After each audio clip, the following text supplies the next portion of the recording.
Hi hello pebbles wears. இப்போ நம்ம தேனி மாவட்டத்தில் தாங்க இருக்கிறோம். ஒரு ஆர்டிக்கல் ஒன்று படித்தோம். அது என்னன்னாக்கா தேனி பக்கத்தில் இருக்க, அதாவது தேனி டு போடி போகிற வழியில் கோடங்கிப்பட்டி. இந்த கோடங்கிப்பட்டியில் விக்னேஷ் மெஸ்ஸுன்னு இருந்துச்சு. அங்கே ஒரு ஸ்பெஷல், அதை நான் படித்தேன். அதுங்க என்ன ஸ்பெஷல்னா நாட்டுக்கோழி சுக்கா, மட்டன் சுக்கா. இது வந்து கிராமிய மனத்தோடு அப்படியே வீட்டு முறையில் சமையலோடு விறகடுப்போடு இருக்கும்போது அந்த கடையை நம்ம விடலாமா? மிஸ் பண்ணக்கூடாது. வாங்க, அந்த கடைக்கிட்ட தான் பேசுகிறேன். உள்ளே போய் நாட்டுக்கோழி சுக்காவை சாப்பிட்டு என்னென்னு சொல்கிறேன். வாங்க.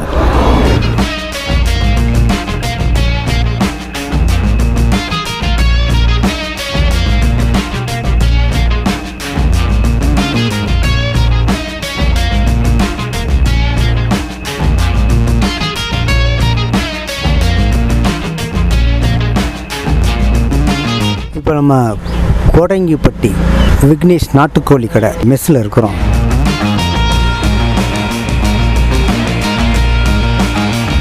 ஆக்சுவலாக இது பார்த்திங்கன்னா, இந்த மெஸ்ஸு வந்து ஒரு ஆர்டிக்கலில் பார்த்தோம். ஒரு ஆர்டிக்கலில் பார்த்து தான் சரி ரைட்டு இது எப்படி இருக்கும் அப்படின்னு சொல்லி தான் வந்திருக்கோம்.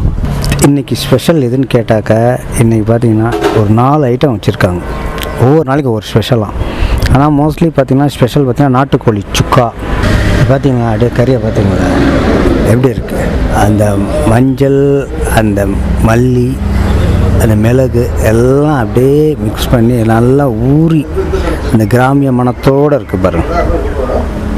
அதுக்கடுத்து மட்டன் சுக்கா கறி பார்த்திங்களா, அப்படியே இலவம் பஞ்சு மாதிரி கறி இருக்குது. டிஸ்பிளே காட்டுறேன், பட் நான் சாப்பிடும்போது சொல்கிறேன். இன்னும் இது வந்து குடல் பாருங்கள் எப்படி இருக்குது பார்த்திங்களா. குடல் நல்லா பஞ்சு போல் வந்து இருக்குது. இது வந்து ரத்த பொரியல், ஆட்டு ரத்த பொரியல். நல்லா தேங்காய் துருவலோடு போட்டு கொத்தமல்லி, கருவேப்பிலை எல்லாம், பச்சை மிளகா எல்லாம் போட்டு நல்லா இருக்காங்க. இது ஃபஸ்ட்டு.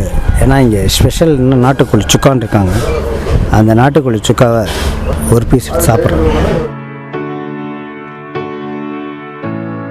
அதான் நம்ம சிட்டியில் என்ன தான் சாப்பிட்டாலும் அந்த ஒரு கிராமிய மனத்தோடு சாப்பிடும்போது அதனுடைய டேஸ்ட்டே வந்து தனி சுவைதாங்க.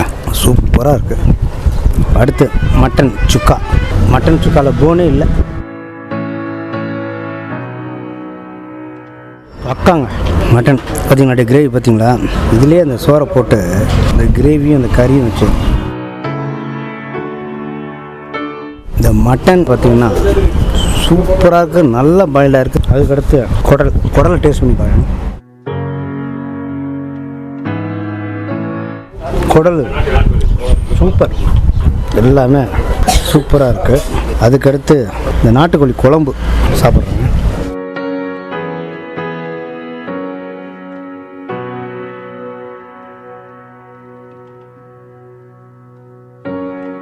அது நானும் எத்தனையோ நாட்டுக்கோழி குழம்பெல்லாம் பல ஹோட்டலில் சாப்பிட்ருக்கேன். ஆனால் இதனுடைய டேஸ்ட் இருக்குது பார்த்திங்களா, அந்த கிராமிய மனத்தோட டேஸ்ட். சொன்னால அந்த மட்டன் சுக்கர்னால கிராமிய மனத்தோட டேஸ்ட் கண்டிப்பாக அதில் இருக்குங்க. அடுத்து ரத்தப்பொருள்.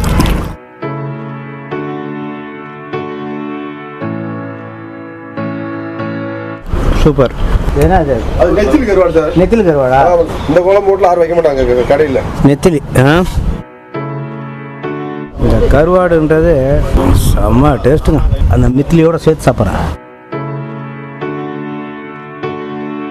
கருவாட்டு குழம்பு அந்த காரம் அதெல்லாம் கரெக்டாக இருக்குது. அடுத்து மட்டன் குழம்பு சாப்பிட போகிறேன். மட்டன் பீஸோடு இருக்குங்களா.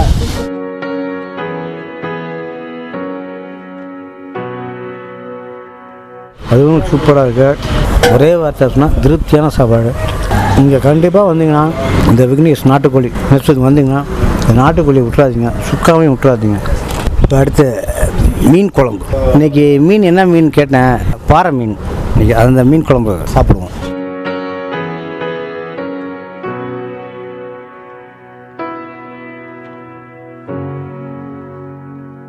இங்கே வந்து ஆக்சுவலாக பார்த்திங்கன்னா இன்னொன்று சொல்ல மாட்டேன். இங்கே வந்து கேஸ்லாம் கிடையாது போல இருக்குது. விறகு அடுப்பில் தான் செய்கிறாங்க. விறகு அடுப்பில் செஞ்சாவே உங்களுக்கு தெரியும் எப்படி இருக்குன்ட்டு. சூப்பராக இருக்குது. இந்த விறகு அடுப்பில் செய்கிறது வந்து நீங்கள் எதை வேணாலும் செஞ்சாலும் விறகு அடுப்பில் செஞ்சால் அவ்வளோ அருமையாக இருக்கும். அதை நான் உணர்ந்து நான் சொல்கிறேன். அருமை. இப்போ விக்னேஷ் நாட்டுக்கோழி மெஸ்ஸில் சாப்பிட்டாச்சுன்னு சொல்ல விட பரம திருப்தின்னு சொல்லலாம். அந்த ஆர்டிக்கலில் போட்டிருந்தது 100ல் 200% ட்ரூ. நீங்கள் வந்து மஞ்சள், மல்லி, இந்த மிளகு இது ரொம்ப அதிகமாக சேர்ப்பாங்க போல இருக்கு. ரெண்டாவது இது வந்து விறகு அடுப்பில் செய்கிறாங்க. அப்படின்னும் போது அந்த சிக்னேச்சர் டிஷ்ஷஸ்ஸு அந்த நாட்டுக்கோழி சுக்கா அதுதாங்க ஹைலைட்டு.